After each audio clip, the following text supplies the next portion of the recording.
오늘 아침을 여는 말씀은 이사야 63장 15절에서 19절 말씀입니다. 주여 하늘에서 굽어 살피시며 주의 거룩하고 영화로운 처소에서 보옵소서. 주의 열성과 주의 능하신 행동이 이제 어디 있나이까. 주께서 베푸시던 간곡한 자비와 사랑이 내게 그쳤나이다. 주는 우리 아버지시라.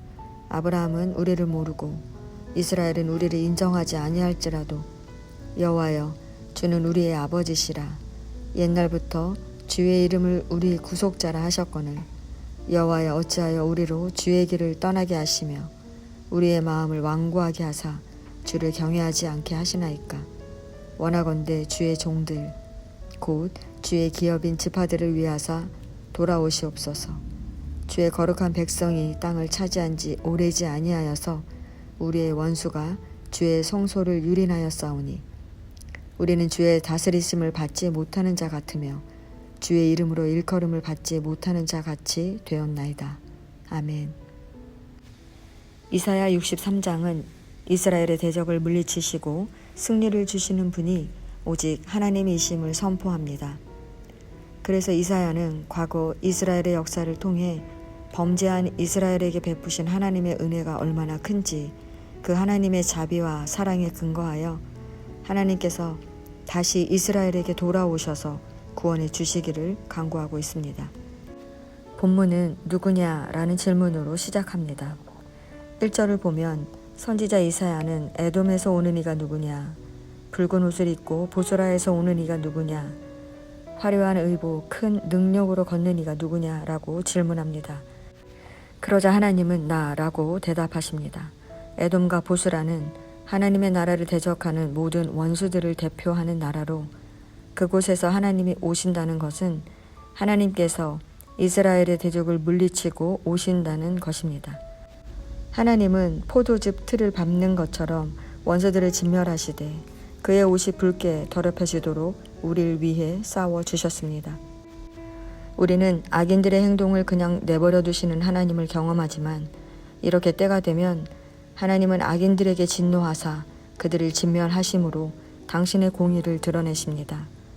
하나님은 고난당하는 자들에게 친히 찾아오셔서 당신의 백성을 구원하십니다. 이사야는 계속해서 구원자가 되시는 하나님이 이스라엘에게 어떻게 은총을 베푸셨는지 자세히 설명합니다. 하나님은 이스라엘을 나의 백성이며 자녀라고 부르시며 그들의 모든 환난에 함께 하셔서 그들을 구원하셨다고 말씀하십니다. 그리고 하나님은 당신의 자비와 사랑으로 옛적 모든 날에 이스라엘을 안으셨다고 말합니다. 안으셨다라는 말은 독수리가 자기 새끼를 업어 나르는 것처럼 하나님께서 이스라엘을 당신의 품으로 안아 인도하셨다는 것입니다. 이렇게 이스라엘이 걸어온 모든 여정에 하나님의 자비가 있고 사랑이 있었습니다. 하나님은 한 번도 이스라엘의 아픔을 방관하지 않으셨습니다. 그러나 이스라엘은 죄를 범함으로 주의 성령을 근심하게 했습니다.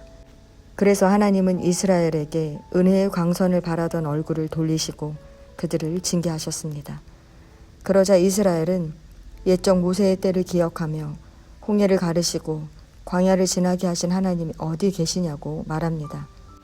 이것은 하나님이 계시지 않는 거 아니냐는 이스라엘의 조롱 섞인 말입니다. 하나님이 계시다면 어떻게 우리를 고난 가운데 버려두시냐는 것입니다. 그러나 이사야는 목자가 풀과 물이 넉넉한 곳으로 짐승들을 인도하는 것처럼 하나님께서는 주의 백성에게 구원의 은총을 베푸셔서 당신의 이름을 영화롭게 하신다고 말합니다. 이름을 영화롭게 하셨다라는 것은 하나님께서 이스라엘을 구원하셔서 친히 당신이 어떤 분이신지를 드러내신다는 것입니다. 이사야는 이스라엘과 같이 하나님의 자비가 그친 것처럼 느끼며 힘들어하지만 그럼에도 불구하고 다시금 하나님께 이스라엘을 굽어 살피시고 보아달라고 간구합니다. 이사야는 아브라함과 야곱이 그 후손들을 자신들과 상관없는 자로 여긴다고 할지라도 즉 세상이 우리를 인정하지 않아도 하나님은 우리의 아버지시기 때문에 반드시 이스라엘을 지키시고 돌보신다는 것을 강조합니다.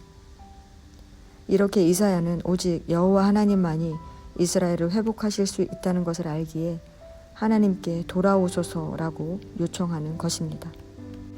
성도 여러분, 우리는 고난을 만날 때 하나님 왜 이러시는 거예요? 하나님 어디 계신 거예요? 라고 질문합니다. 그런데 이 말은 하나님이 누구신지 모른다는 말이며 하나님이 우리와 함께 하신다는 믿음도 없다는 것입니다. 이사야는 이스라엘의 회복을 위해 중보기도하면서 하나님을 아버지라고 말합니다. 우리는 이 아버지라는 표현에 주목해야 합니다. 아버지는 누구입니까? 아버지는 어머니의 사랑보다 크고 깊은 이스라엘 자손에 대한 하나님의 사랑을 나타내는 표현입니다. 아버지는 자녀를 위해 모든 것을 내어주시는 분입니다. 때로 아버지가 자녀를 바로 세우기 위해 징계하지만 그때도 아버지는 자녀와 함께 울며 아파하십니다. 즉 아버지란 자녀와 절대 끊을 수 없는 사이이며 어떤 상황에도 떠나지 않고 항상 함께하는 존재를 의미합니다. 성도 여러분, 하나님이 나의 아버지 되심을 믿으십니까? 우리는 인생을 살면서 하나님이 계시지 않는 것처럼 느껴질 때가 얼마나 많은지 모릅니다. 하지만 하나님은 절대 우리를 버리지 않고 함께 하시는 분입니다. 우리가 이 사실을 안다면 어떤 고난을 만나도 하나님이 어디 계시냐고 묻지 않습니다. 이사야처럼 자비와 사랑의 하나님을 의지하며 믿음으로 나아갈 수 있는 것입니다. 본문은 고난당하고 있는 우리에게 하나님이 누구신지를 묻고 있습니다. 성도 여러분, 하나님이 나의 아버지이심을 믿음으로 고백하시기 바랍니다. 이 믿음이 우리를 어떤 고난 중에도 좌절하지 않게 할 것입니다. 왜냐하면 자비와 사랑을 멈추지 않는 아버지께서 은혜를 베풀어 주실 것이기 때문입니다. 오늘 하루도 내 곁에 계시는 하나님과 함께 승리하는 삶 사시기 바랍니다.